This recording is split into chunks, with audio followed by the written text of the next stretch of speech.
Yun mga kadiskarte, no? Ayan, ay ipapakita ko po sa inyo yung in-sprayan po natin ng raker nung March 19. At ayan na po ang naging epekto mga kadiskarte, no?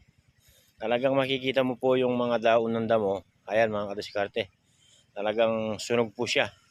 Ang pag-apply nga po pala sa raker, no, mga kadiskarte, mula po sa naitanim yung mais, bali hanggang 15 to 25 days po yun. Kayang-kaya pong patayin yung mga damong mapaminsala sa ating mga pananim ng mais mga kadiskarte.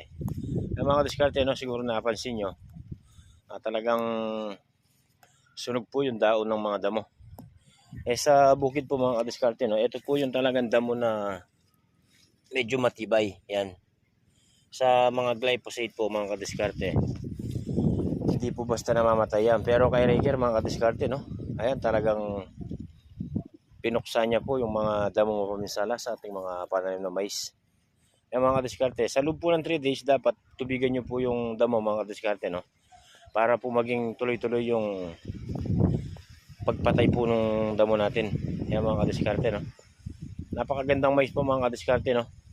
Pag po kasi namatay na po yung damo sa ating mga mais mga kadiskarte, gaganda at gaganda po yung mais natin, lalo na pag naalagaan po natin sa gamot panguod mga kadiskarte. Ayan, nung isang araw mga kadiskarte, no, hindi po ganyang kataas yan nung nag-spray po tayo ng raker.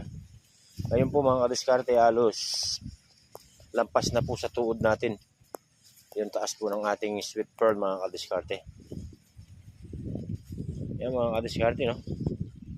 Sa mga iba pong mga kasama natin magtatanim ng mais, baka hindi nyo pa po alam si raker. Ayan mga kadiskarte, no. Hindi po tayo mapapaiya kay raker mga kadiskarte. Napakagandang herbicide po. Wala po tayong magiging problema basta't nasa tamang pag-apply lang po ang gagawin natin mga kadiskarte, no. At doon sa tamang timpla. Ang tamang timpla lang po pala ni raker mga kadiskarte, halos 10 ml lang po doon sa pantakal natin doon sa 16 liter snap shock. 10 ml po. Pero kung talagang isa kang magsasaka, dapat po dagdagan po natin ng konti, kahit gawin lang natin 15 ml. Sulit naman po yung ipapakita po ni raker mga kadiskarte. Ayan talaga yung damo, sunog po siya mga kadiskarte, no. Alos lahat po yung mga kadiskarte hanggang doon sa dulo. Ganyan din po yung nangyari sa mga damo sa ating mga mais mga kadiskarte. Ayun lang po mga kadiskarte, no, at sana may matulungan po tayong ibang magsasaka na hindi pa po alam yung